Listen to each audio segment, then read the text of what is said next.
Marcos 9, de 2 a 32.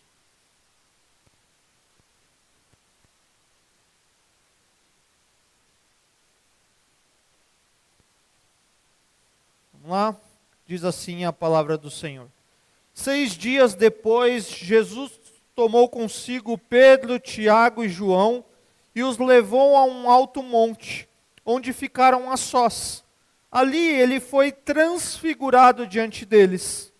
Suas roupas se tornaram brancas, de um branco resplandecente, como nenhum lavandeiro no mundo seria capaz de branqueá-las. E apareceram diante deles Elias e Moisés, os quais conversavam com Jesus. Então Pedro disse a Jesus: Mestre, é bom estarmos aqui. Façamos 3 tendas, uma para ti, uma para Moisés e uma para Elias. Ele não sabia o que dizer, pois estavam apavorados. A seguir apareceu uma nuvem e os envolveu, e dela saiu uma voz que disse: Este é o meu filho amado, ouçam-no.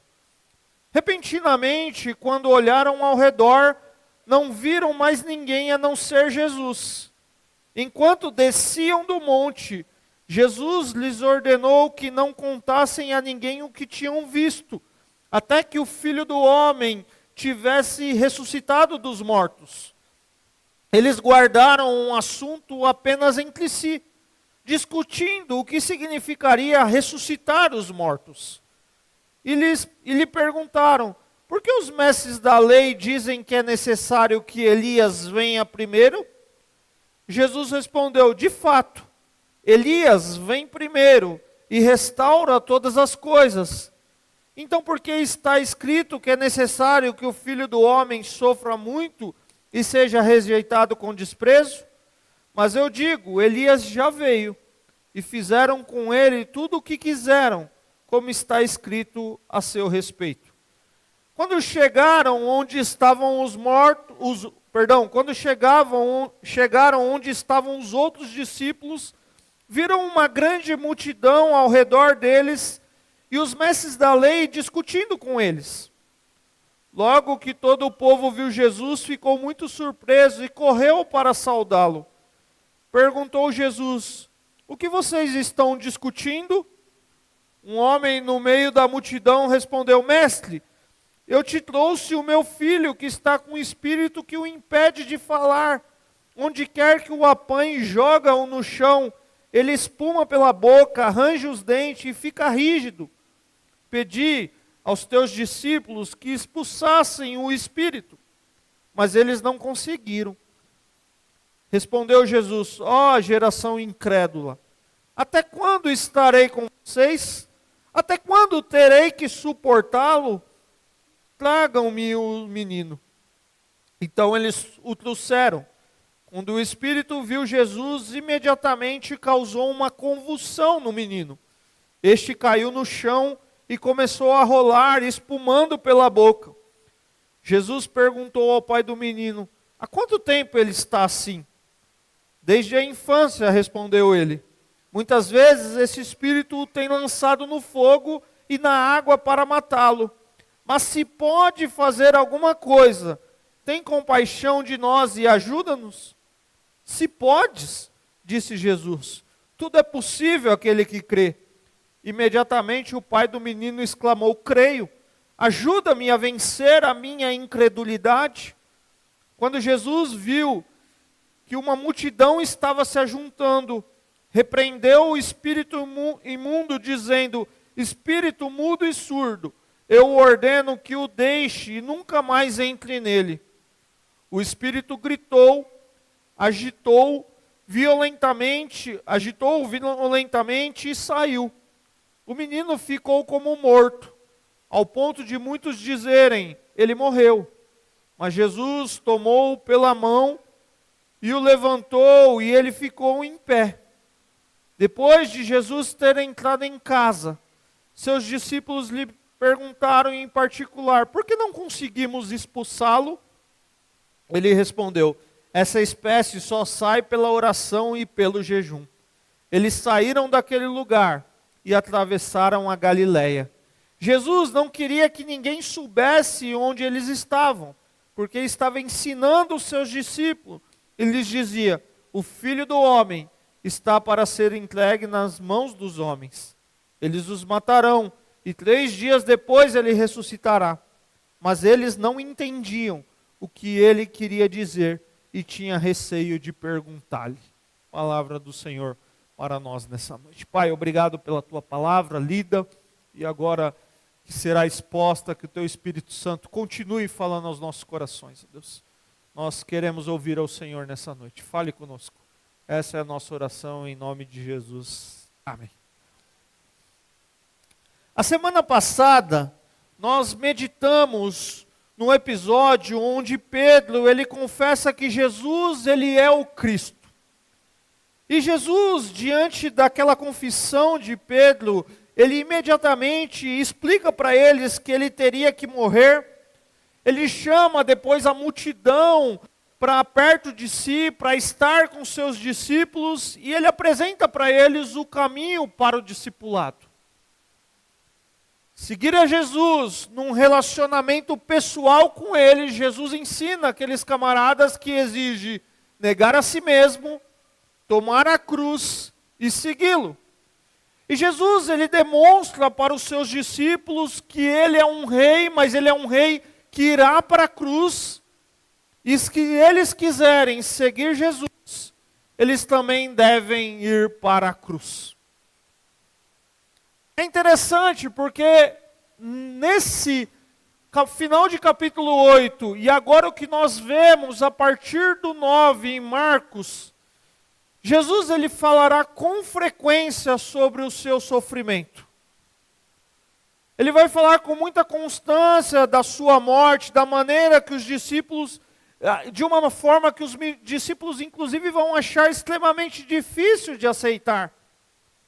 Jesus ele começa a revelar mais detalhes da sua missão, ele começa a deixar mais claro o que significa segui-lo e o seu propósito de morrer na cruz. E no texto que nós lemos agora, nós vimos que depois de 6 dias desses acontecimentos, que eu acabei de dizer, Jesus, ele pega os 3 discípulos do seu círculo mais íntimo ali, sim, Jesus tinha um círculo mais íntimo de discípulos, Pedro, Tiago e João, e ele leva eles a um alto monte. O texto não diz qual o monte, mas ele os leva para o monte a sós, para que eles tivessem um momento ali com Jesus. O texto paralelo de Lucas diz que Jesus subiu ao monte com eles para orar. E é importante ressaltar o que nós já dissemos aqui em outra mensagem, que Jesus ele tinha o hábito de passar tempos preciosos na presença de Deus. A oração tinha um particular na vida do nosso mestre, várias narrativas nos evangelhos, Jesus está indo para o monte para orar a Deus. Mas aqui é uma ressalva para nós. Porque isso não significa que nós precisamos estar no monte para orar, um local geográfico. Mas sim a importância de um tempo e um local específico para estar a sós com o Pai. Nós precisamos de um tempo, nós precisamos ter um local que nós possamos abrir os nossos corações diante de Deus. Perdão. Abrir o nosso coração diante de Deus. E Jesus, então, ele vai ali com seus discípulos, complementando o texto com o texto paralelo de Lucas, ele vai ali com Pedro, Tiago e João para orar. E eles estão naquele momento, e o texto diz a partir da segunda parte do verso 2, que ali Jesus foi transfigurado diante deles. Suas roupas se tornaram brancas de um branco resplandecente, como nenhum lavandeiro no mundo seria capaz de branqueá-las. E apareceram diante dele Elias e Moisés, os quais conversavam com Jesus. Jesus foi transfigurado, Jesus ele foi mudado, Jesus ele foi transformado. Isso nos indica que Deus mudou a forma de Jesus, permitir que a sua glória, a pré-encarnação, resplandecesse ali através do semblante humano de Jesus, como antecipação da sua exaltação futura. E Jesus ele se transforma diante deles de uma forma brilhante, de uma forma deslumbrante, usando roupas brancas resplandecentes, uma descrição que indica a sua glória. Esse é o relato para nós. O texto ainda faz uma ressalva: nenhum lavandeiro, ou seja, não tem o melhor produto que você possa usar que deixaria a roupa de Jesus tão resplandecente como naquele momento. E o texto diz que com ele estava Elias e Moisés. E é interessante, porque o texto, além de dizer que com Jesus estava Elias e Moisés, ele inverte a ordem dos nomes. Ele coloca primeiro Elias e depois Moisés. Se você ler os textos paralelos, vai estar primeiro Moisés e depois Elias. E diz que eles estão em um diálogo. E Marcos não diz para nós sobre o que eles conversavam. Lucas diz que eles falavam sobre a partida de Jesus que estava para se cumprir lá em Jerusalém. E Elias e Moisés, se você conhece a história bíblica, você sabe que eles foram os dois profetas que nós chamamos de escatológico, os dois anunciadores, os dois antecessores messiânicos.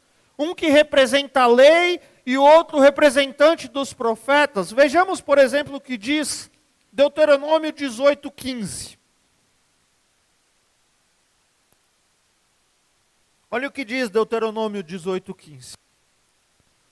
O Senhor, o seu Deus, levantará do meio dos seus próprios irmãos um profeta como eu, ouçam-no. O texto apresenta aqui Moisés falando para o povo, para uma segunda geração ali que está no deserto.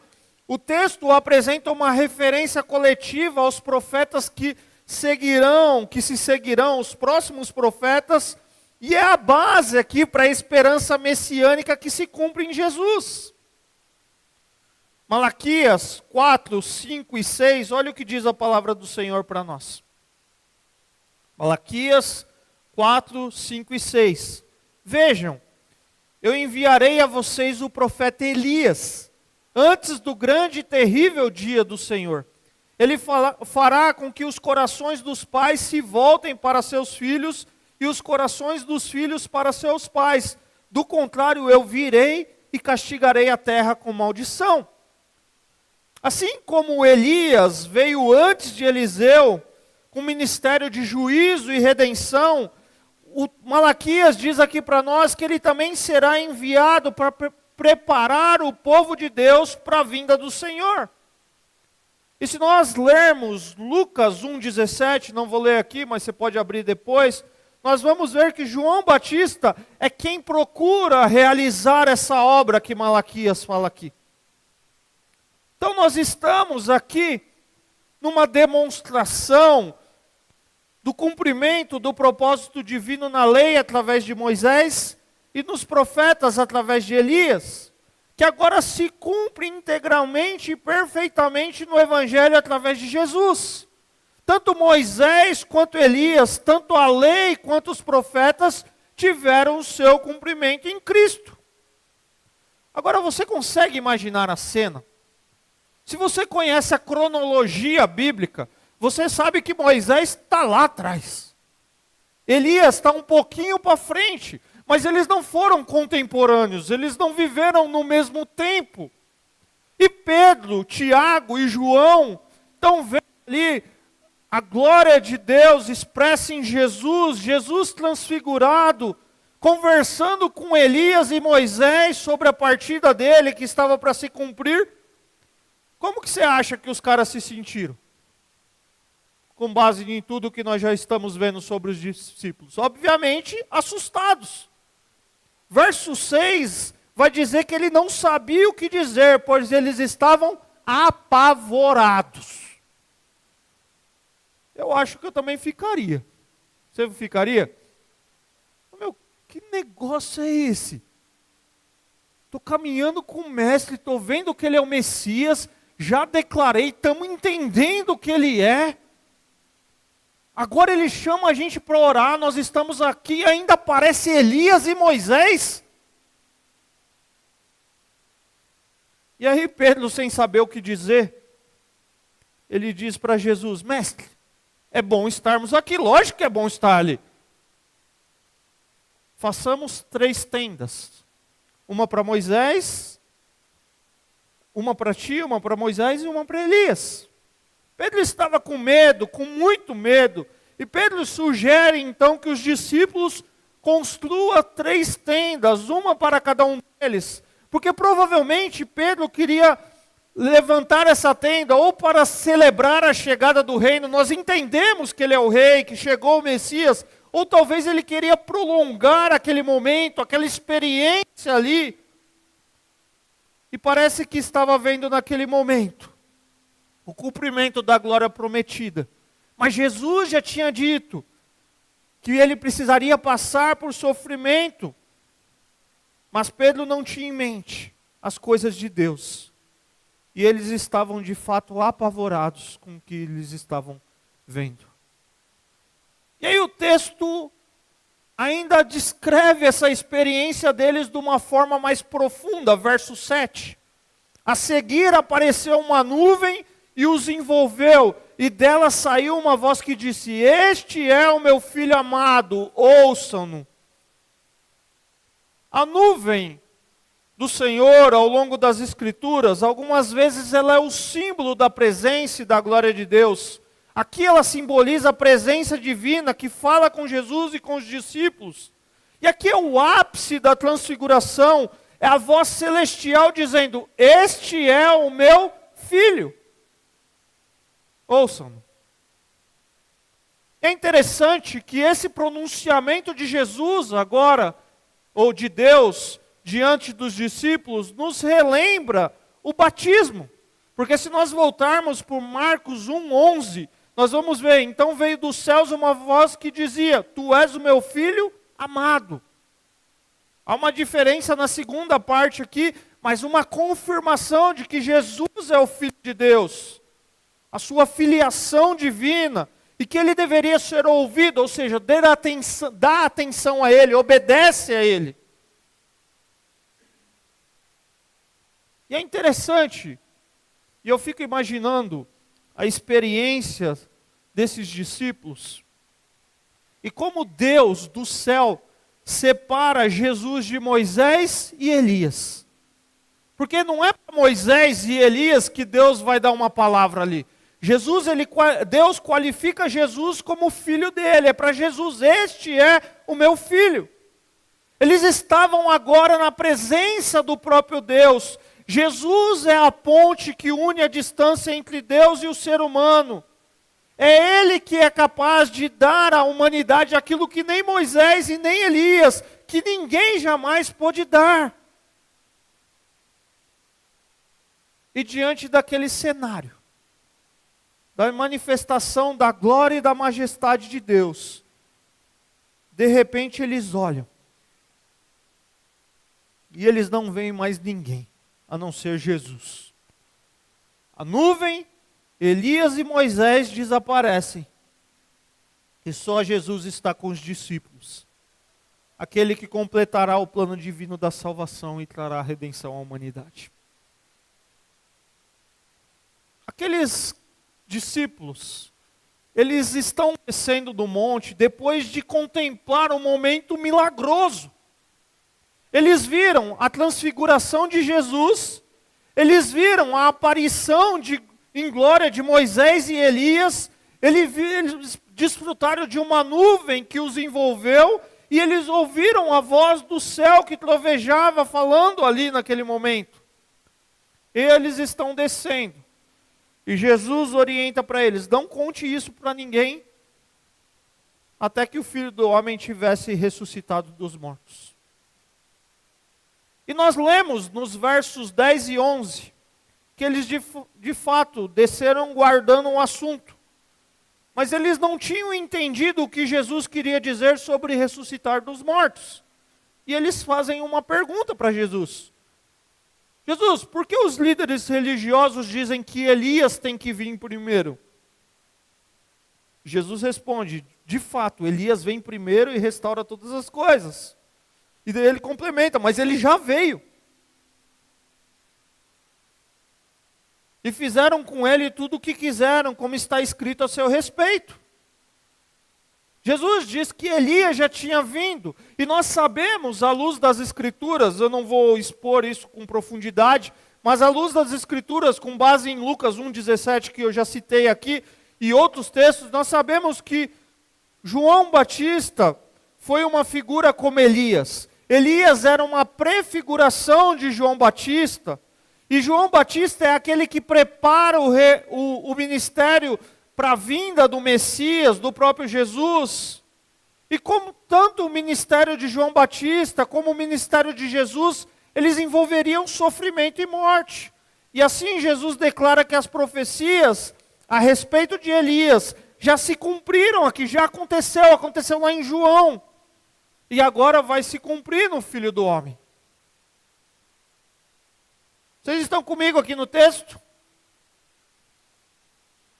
Normalmente, eu vou aplicando, eu vou entrelaçando o texto à medida que eu vou explicando, mas hoje eu vou fazer um pouco diferente.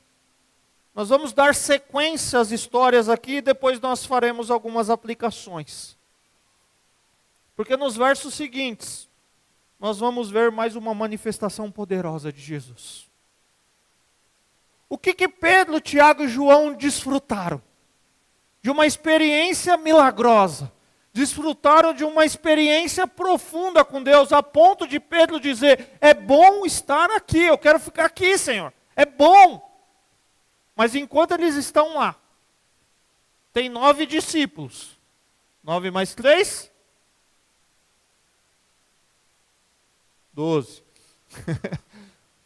Tem mais 9 discípulos lá, que eles estão numa enrascada.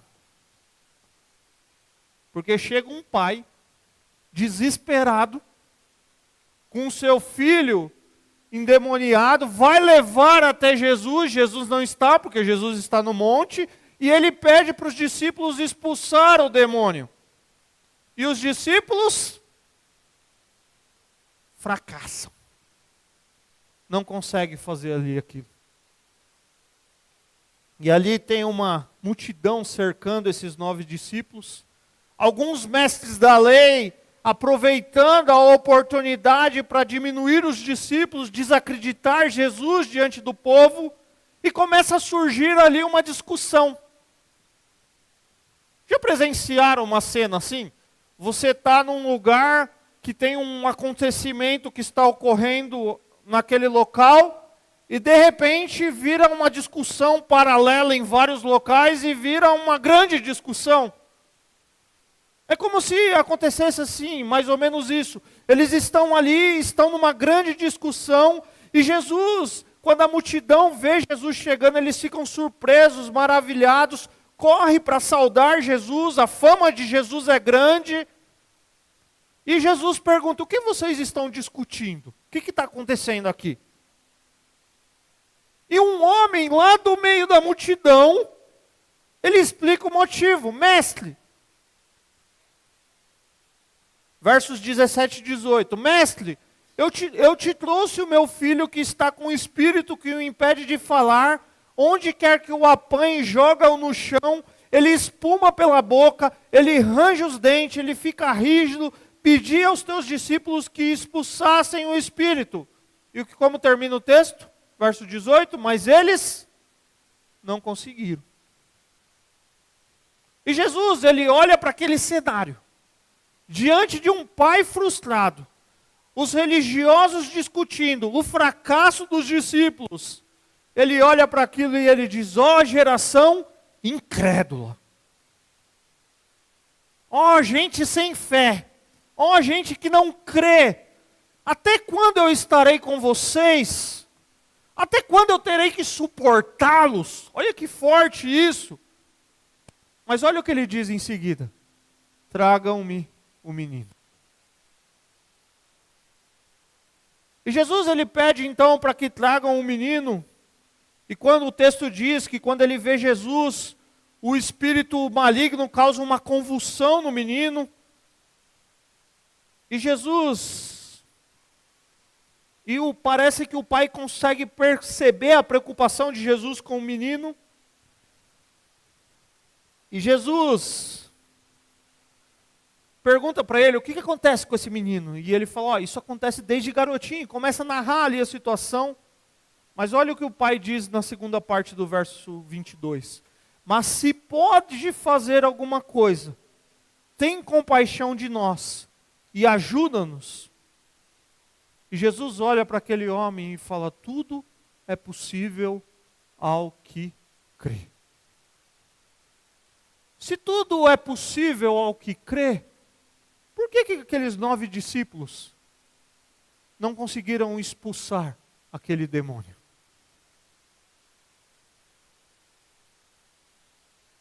Embora a situação, deixa a pergunta aqui, a gente vai entrelaçar isso depois. Embora a situação do garoto fosse muito difícil, ela não era completamente sem esperança. Nem mesmo na mente do pai, havia uma chance de esperança. E qual é a chance de esperança? Por isso ele pega o garoto e leva até Jesus. Ele está convencido de que Jesus poderia ajudá-lo. Jesus já expulsou o demônio, Jesus já curou, Jesus já fez diversas coisas. A fama de Jesus percorre aquela região. E ele sabe que Jesus pode ajudá-lo. Ter compaixão, como já teve em outras situações.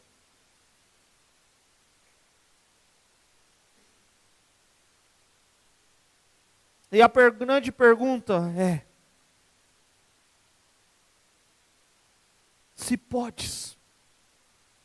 Ele pode. E ele diz, se pode, tem compaixão. Ou seja, se você pode, tem compaixão de mim. E o pai do endemoniado aceita a possibilidade de que Jesus poderia ser capaz de ajudar. E ele não estava completamente seguro disso. E ele diz assim, eu creio, mas ajuda-me a vencer a minha incredulidade. Você já, em algum momento, fez essa oração diante de Deus, não com essas palavras, mas você sabe que Deus pode todas as coisas, mas naquele momento você está com medo, e você fala, Senhor, ajuda a vencer a minha pequena fé.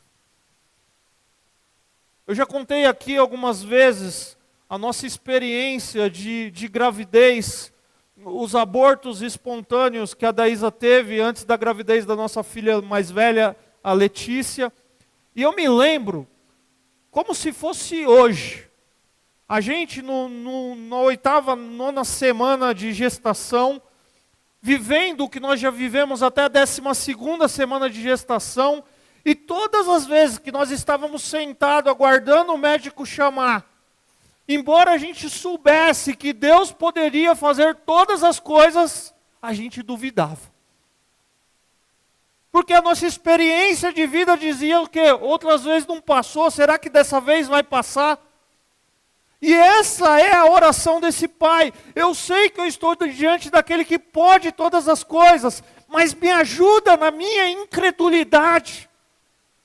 Eu sei que o Senhor pode, mas a experiência de vida, o tanto que eu já vi esse menino viver e sofrer, diz que é difícil.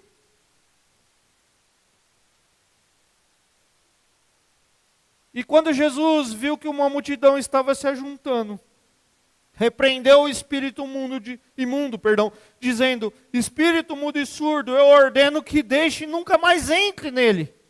O espírito gritou, agitou-o violentamente e saiu. E como que diz o texto que o menino ficou?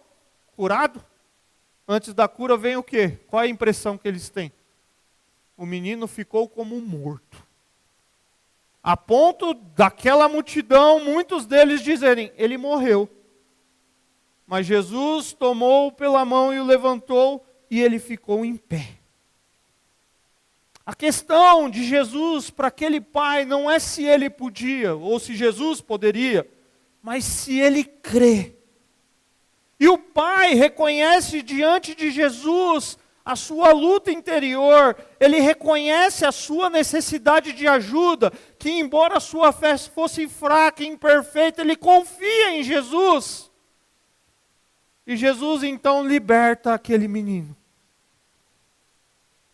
Eles saem dali. Eles entram em casa, possivelmente ali a casa em que eles estavam hospedados. E os discípulos mais uma vez perguntam em particular. Agora fazendo uma outra pergunta para Jesus. Por que nós não conseguimos expulsar esse demônio? E Jesus disse, essa espécie só sai por meio de oração e jejum. Eles atravessaram ali para Galiléia, Jesus não queria que soubessem onde eles estavam, ele queria ensinar os seus discípulos, e mais uma vez ele diz, o Filho do Homem está para ser entregue nas mãos dos homens. Eles o matarão, e 3 dias depois ele ressuscitará, mas eles não entendiam o que ele queria dizer, e tinha receio de perguntar. Jesus, ele precisava ensiná-los de todos os detalhes do plano eterno de Deus. Os discípulos não entendem quando ouve que ele será entregue nas mãos dos homens, pois eles entendem que os que governam e exercem poder, soberania sobre os outros, não se sujeita a eles. E nós já vimos que até então eles questionavam Jesus. Eles queriam entender um pouco mais. Mas agora eles se calam. E Jesus aqui está novamente falando para eles da necessidade da sua morte. Da necessidade de ir para a cruz. Eu acho que nós abordamos toda a história que nós lemos aqui. E nós podemos daqui tirar algumas aplicações, algumas lições para nós. Primeiro, Pedro, Tiago e João, eles desfrutaram, eles foram envolvidos pela presença de Deus. Pedro, Tiago e João, eles viveram um momento glorioso sobre o monte. E Pedro, sem saber o que dizer diante daquilo, diz, é bom estar aqui. Mas a visão de Pedro estava limitada às próprias circunstâncias, ao seu bem-estar. Eles se prostram ali, mas não para adorar.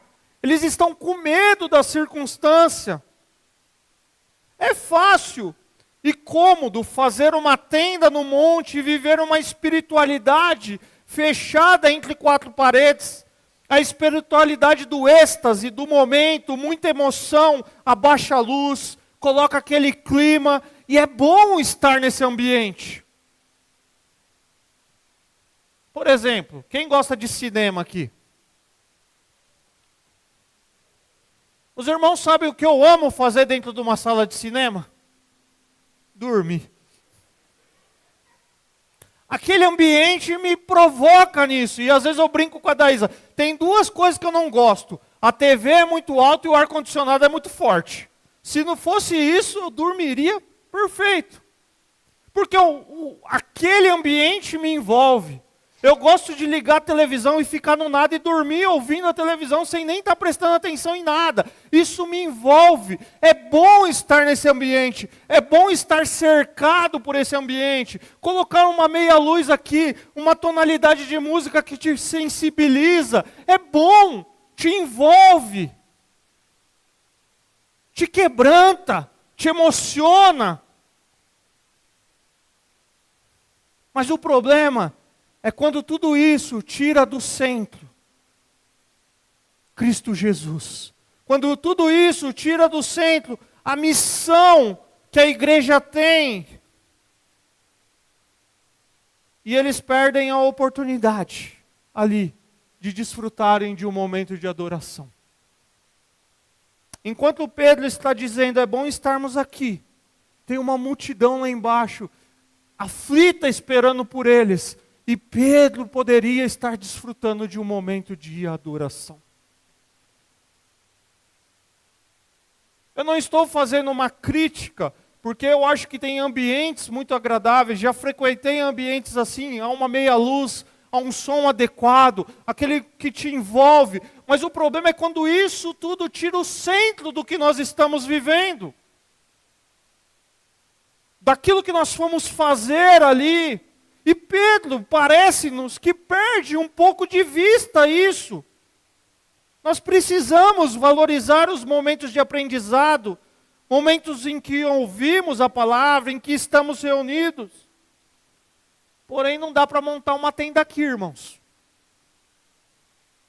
Não dá para montar uma tenda no templo e ficar só contemplando. É necessário contemplar, é necessário adorar, mas é necessário descer, praticar, falar, viver diariamente o que aprendemos de Cristo. E Pedro estava aprendendo isso com o Senhor. É bom desfrutar da presença de Deus, é bom saber que Ele é o Filho de Deus, é bom ouvir a voz de Deus, mas Pedro tem uma missão, cara. Tem uma missão. E quando você estiver na minha presença, estou aplicando o texto aqui, quando você estiver no momento que você vê a glória de Deus, desfrute do momento de adoração profundo. Porque adoração é entrar na glória de Deus, ou melhor, é ser invadido pela Shekinah, ou pela glória de Deus. É uma atividade espiritual. Ela é feita pelo Espírito Santo em nós, que nos capacita a adorar a Deus. E nós adoramos a Deus quando nós entramos na presença dEle com o coração quebrantado, com um coração submisso, com um coração temente de quem nós estamos diante.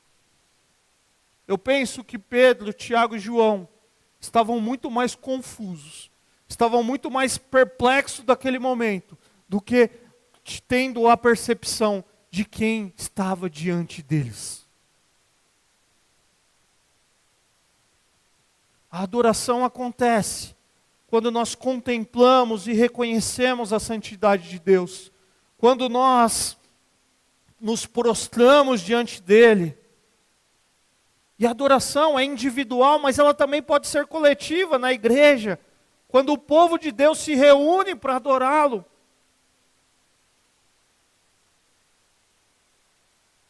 Eles deixaram de viver uma experiência da verdadeira adoração.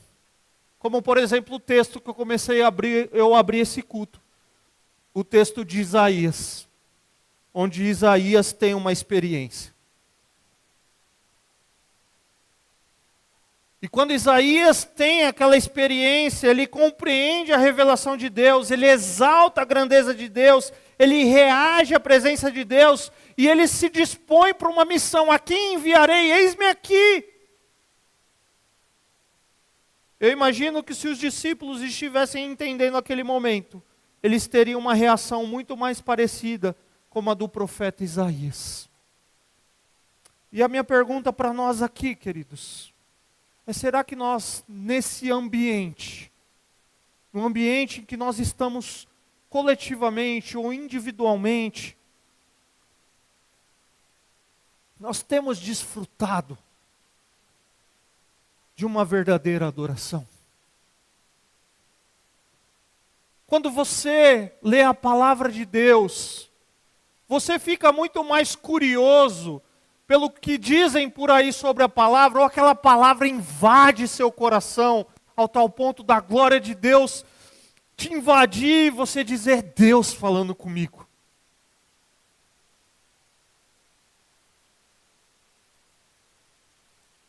Nós precisamos ter uma compreensão adequada do texto, não tenho dúvida. Nós precisamos ter um bom entendimento do contexto, não tenho dúvida. Isso vem junto. Mas quando nós lemos o texto numa experiência profunda de que é Deus falando conosco e sendo levado a um momento de uma verdadeira adoração,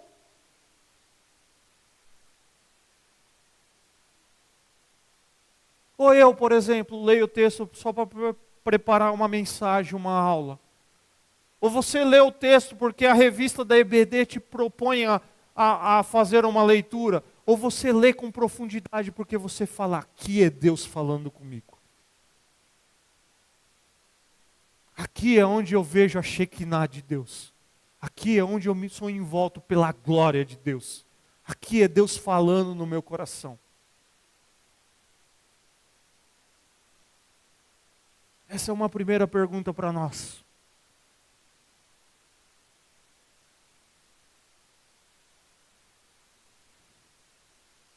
Em contraste desse momento que Pedro, Tiago e João desfrutaram, foram envolvidos pela presença de Deus, desfrutaram da glória de Deus.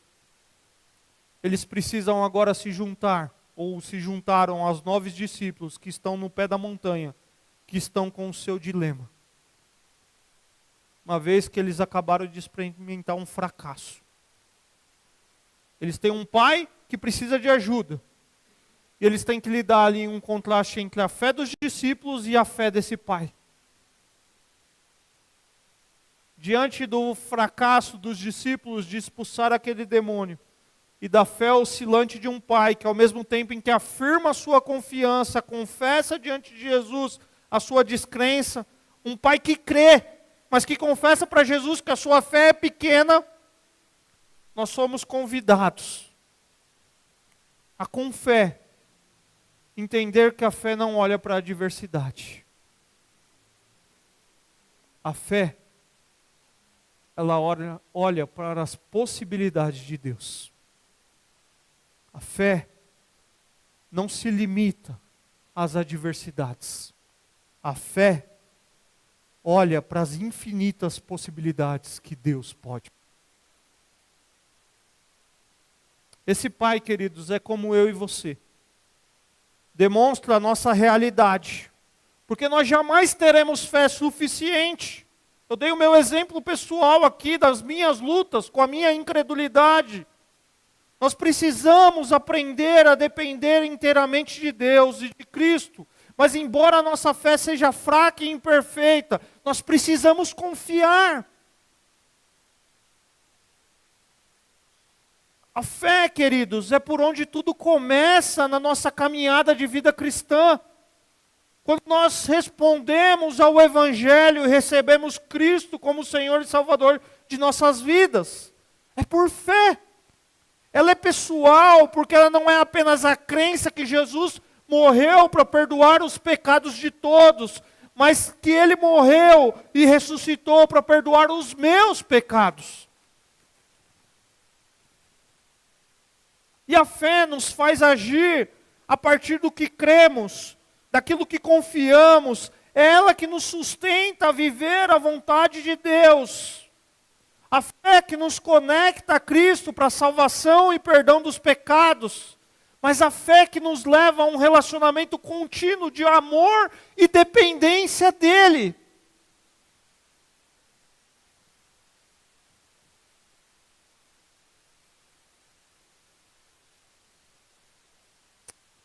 A fé, queridos, é uma atitude interior de crença e confiança.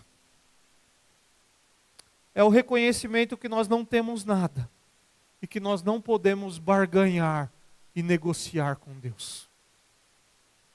Aquele pai, diante da sua aflição, ele não chega para Jesus e fala assim: Jesus, eu vou te dar meu dízimo.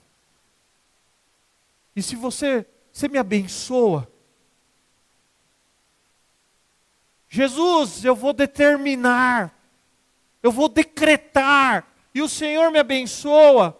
Não, a fé é crença, confiança, mesmo que oscilante. Ouviu sobre Jesus, está aqui o meu filho Jesus. Se o Senhor pode, tem compaixão de mim.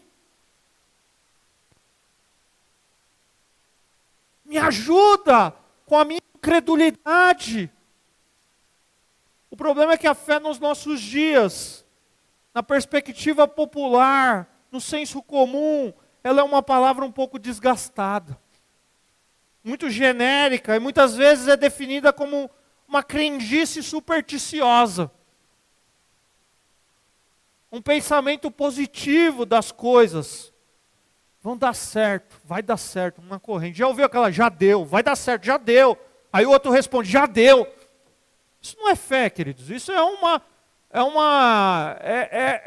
óbvio, você está um desejo positivo, mas isso não é fé. Vai dar certo, já deu. Isso não é fé. Não é transmite essa mensagem para 30 pessoas que o seu dia vai ser mais feliz. Isso não é fé.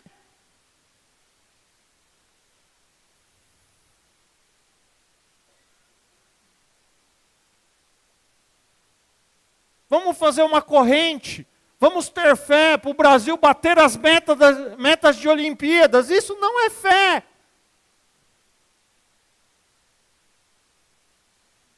Ou além de, vai na fé. Vamos fazer uma fezinha da Mega Sena. E por aí vai. Tantas coisas sobre fé que se tornaram popular no nosso dia. Mas a fé que o autor, por exemplo, de Hebreus nos apresenta, que as Escrituras nos apresentam, é algo que vem de Deus. Que é implantada pelo próprio Senhor nos nossos corações. É um conjunto de realidades espirituais que se interagem na nossa caminhada da vida cristã, que envolve de nós convicção, confiança, obediência, coragem, perseverança. Você imagina uma mulher que viveu uma promessa, Abraão e Sara, uma promessa de Deus, e ela escuta depois de tantas tentativas, que ela vai ser mãe e ela já é mais idosa. O que ela faz? Ela demonstra a sua falta de fé, a sua incredulidade. Todos nós oscilamos nisso. Mas ela é um dom que Deus nos dá. É uma confiança nas promessas de Deus. É uma confiança e uma dependência sobrenatural em Deus e em sua palavra. É algo que envolve a nossa totalidade da vida. Não é algo que você aciona diante das situações em que se acabam os recursos. Cuidado, queridos. Todos nós oscilamos na fé. Mas a incredulidade é perigosa. Porque o próprio autor bíblico vai nos dizer que sem fé ninguém já pode agradar a Deus, ser aceito por Deus. Mas por outro lado, nas Escrituras nós vemos que uma fé do tamanho de um grão de mostarda é uma fé suficiente para experimentar o poder de Deus em nós. Adoração e fé. E por último, a oração.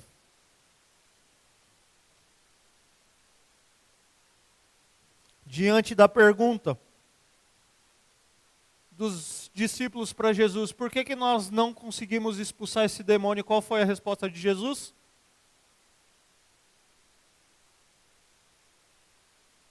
Esse tipo só é possível por meio de oração e jejum. A oração, queridos, ela é essencial para a caminhada da vida cristã. Ela é essencial para um ministério bem-sucedido. A oração, ela é a expressão da nossa fé em Deus, da nossa completa dependência nele. É pela oração que suplicamos a Deus fé para vencer, por exemplo, a descrença do nosso coração. É a oração que transforma a fé em ação. Agora, os discípulos não terem orado ali o suficiente, não é algo tão estranho. Porque se você voltar para o 6, verso 7, você vai ver que eles saíram em missão e Deus deu autoridade para eles fazerem o quê? Expulsar demônios. Eles receberam essa autoridade. Então talvez eles falaram, está garantido. Mas eles esqueceram, queridos. Ou talvez ainda precisavam aprender que uma vida de dependência de Jesus se expressa por meio de oração. Nós precisamos de uma vida de oração mais profunda e constante. Porque é ela que nos conduz a uma vida de comunhão com o Pai.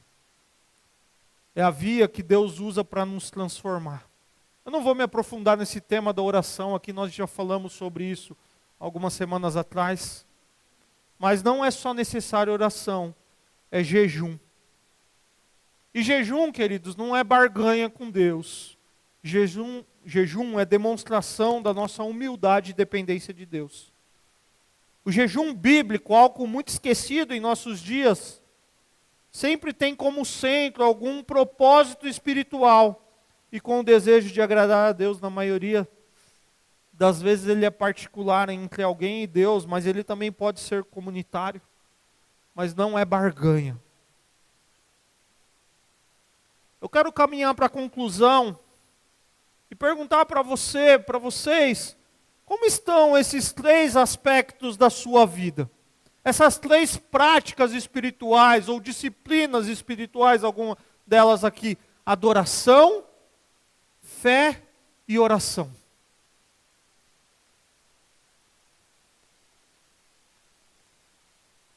Como está a sua vida de um verdadeiro adorador? Será que você está como aquela mulher samaritana no texto de João, procurando um lugar onde adorar? E Jesus fala, é por meio de mim.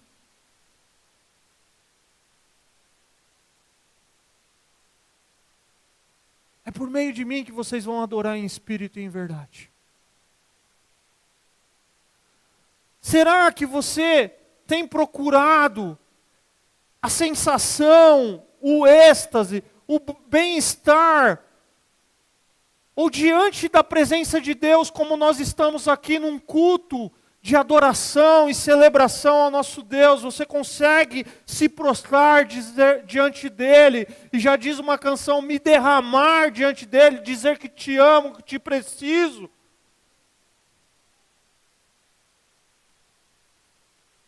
Ou você olha e fala assim, eu só adoro se cantar o cantor cristão. E aí com isso eu não estou negando a importância do cantor cristão, tá?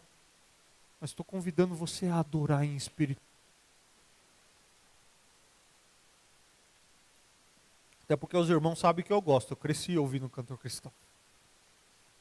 Mas a pergunta que eu quero fazer para você é o que te prende, o que te impede de estar diante de um culto como esse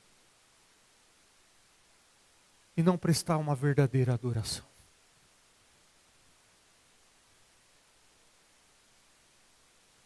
Porque sabe o que significa adoração? Dentre os seus significados que eu dei, alguns aqui pulei, alguns por conta do tempo. Adoração é revelação e reação. Deus se revela, palavra de Deus pregada, revelação para nós. E adoração é reação. Se eu não estou reagindo, não há adoração. Diante da santidade de Deus, Isaías tem aquela visão magnífica ali, ele contempla a revelação de Deus, mas ele reage. Ele diz assim, eu sou um pecador, eu sou um homem de lábios impuros. E quando ele fala aquilo, ele é tocado. E ele vê a necessidade. E aí, a quem enviarei, a quem há de ir por nós? Eis-me aqui, reação. A verdadeira adoração não é um estoque onde eu acumulo informação, pregação na minha vida, dias de vir para a igreja na minha vida, é revelação, mas é reação.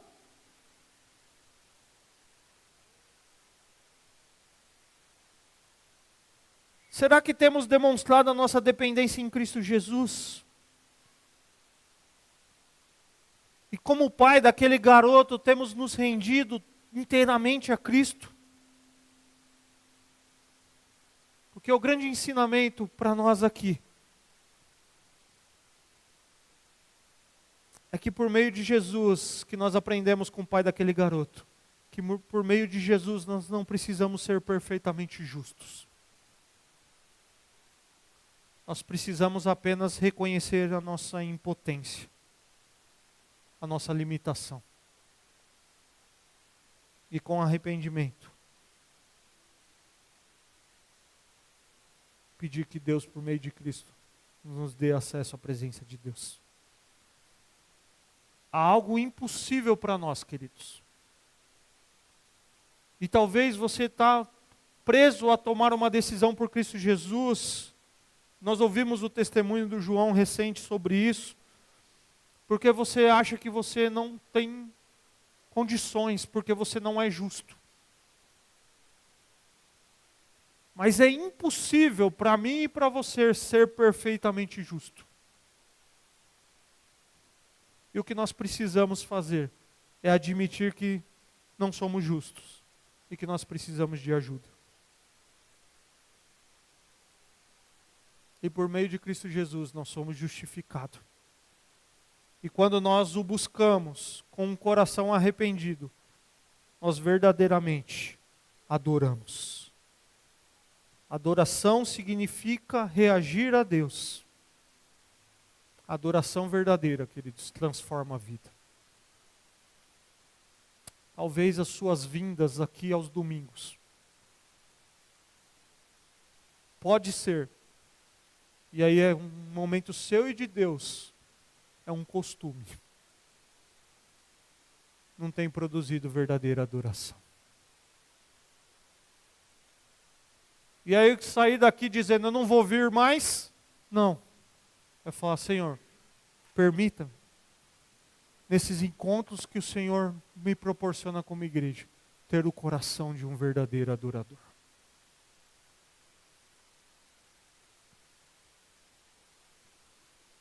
Talvez diante dos dilemas da sua vida, das dificuldades, você buscou e tem buscado ajuda em vários locais. Mas você não buscou e foi de encontro ao local que dá vida verdadeira, que é Cristo Jesus. E talvez o que você precisa fazer nessa noite é dizer, Senhor, eu reconheço que o Senhor pode. O Senhor pode. Sabe aquilo que todo mundo falou que é impossível? O próprio Jesus diz, tem alguma coisa impossível? Ele pode, queridos. Ele pode. Ele pode transformar. Ele pode perdoar. É possível reconciliar. Ele pode fazer sorrir novamente. Ele pode brotar, fazer brotar sonhos novamente no coração. Pode haver perdão, pode haver reconciliação. Pode haver quebrantamento. Porque Ele pode. E aí a gente precisa chegar diante dele e falar, Senhor, me ajuda a crer que o Senhor pode. Que o Senhor pode transformar. Você crê nisso, meu irmão? Que Deus pode transformar qualquer situação? Que Ele é soberano sobre qualquer situação? Você crê que Ele pode mudar o seu coração, o meu coração?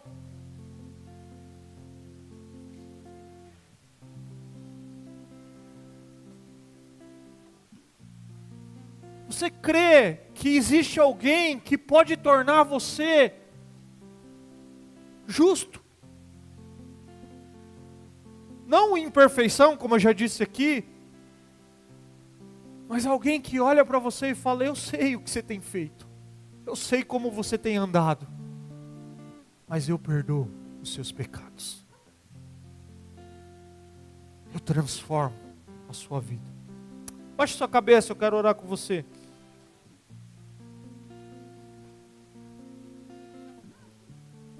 Feche os seus olhos, converse com Deus nesse momento. Adoração, fé e oração.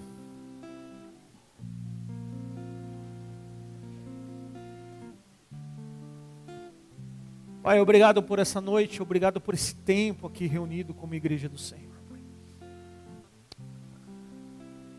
Aquele momento que Pedro, Tiago e João viveram, penso que é um momento tão glorioso. Aquele momento de desfrutar da companhia de Jesus que estava andando com eles, visualizar ali Moisés e Elias, e ouvindo a voz do Senhor dizendo: esse é o meu filho, obedeça a ele, dê atenção à voz dele. Foi um momento tão especial para aqueles discípulos.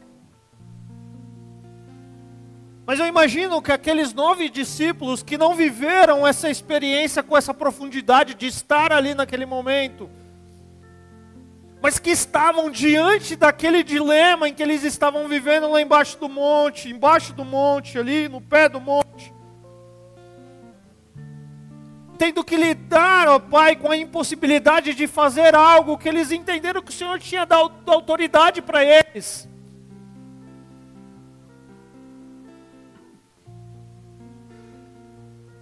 E vendo um pai aflito, vendo os religiosos criticando a discussão, mas vendo novamente o Senhor chegando ali.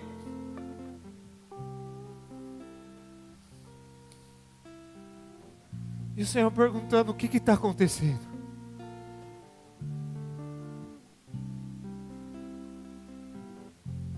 E eles, aquele pai dizendo: eu preciso de ajuda. O meu filho precisa ser liberto. Eu acredito, mas eu não acredito. Eu sei que o Senhor pode, porque está todo mundo dizendo que o Senhor pode, a notícia está correndo, mas lá dentro, é a vida dele inteira assim, como é possível? Mas eu acredito. Se o Senhor pode, tem compaixão de mim. E nós vemos o Senhor curando, expulsando o demônio, curando, restaurando a vida, a integridade daquele garoto. E eu fico imaginando Pedro, Tiago e João dizendo: é bom estar com o Senhor. É bom estar na Shekinah de Deus, é bom desfrutar da glória de Deus, é bom estar na presença de Deus, é bom contemplar, é bom adorar, é bom desfrutar desse momento. Mas é muito bom lidar com as nossas fragilidades e ver que tem um Senhor que conhece as nossas fragilidades. E ver a experiência além daquele monte, vendo mais uma vez Jesus curando, mas agora ouvindo que Ele é o Filho de Deus.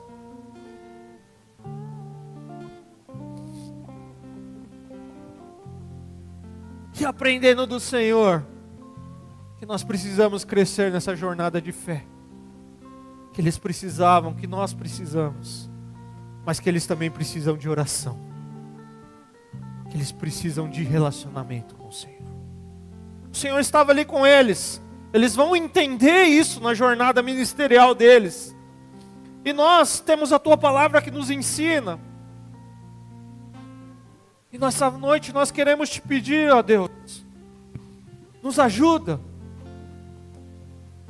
a quando estivermos diante do Senhor, diante da Tua palavra, reunidos como igreja, desfrutarmos de uma verdadeira experiência de adoração, contemplação e reação.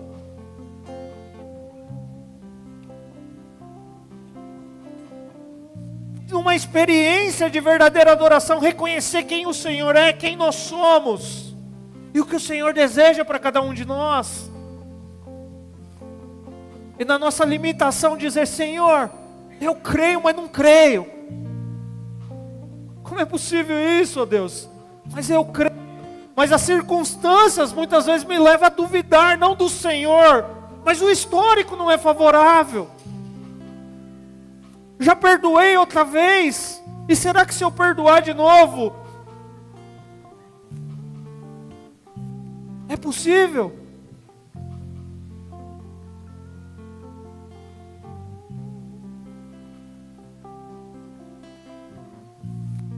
Os exames dizem que não é possível. A medicina questiona, e eu tenho feito e tenho que fazer tudo que a medicina ensina, ó Pai, orienta, ó Deus. Mas será que é possível? Se o Senhor deseja, é possível, ó Pai. E nós cremos nisso. Eu já insisti tanto com essa pessoa. Será que ela vai mudar? Sim. Se o Senhor deseja, se ela se prostrar diante do Senhor, nós cremos que muda. Por isso nos ajuda na nossa pequena fé, ó Pai. mas nos ajuda a ter uma vida mais profunda de oração com o Senhor. Que a oração para nós não seja um botão que acionamos em momento de emergência, mas que oração para nós seja um desfrutar de uma comunhão plena e perfeita com o Senhor. Que a igreja de Caucaia, ó Pai, seja uma igreja de oração.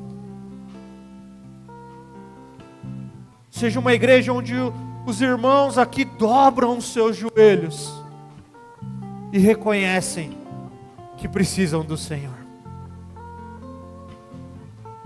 Nos ajuda, ó Pai, a aprender do Senhor e nos transforma. Essa é a nossa oração em nome de Jesus. Amém. Servo sofredor, a luz do mundo, promessa viva que se cumpriu, palavra que nos leva das trevas à luz, a escuridão não venceu.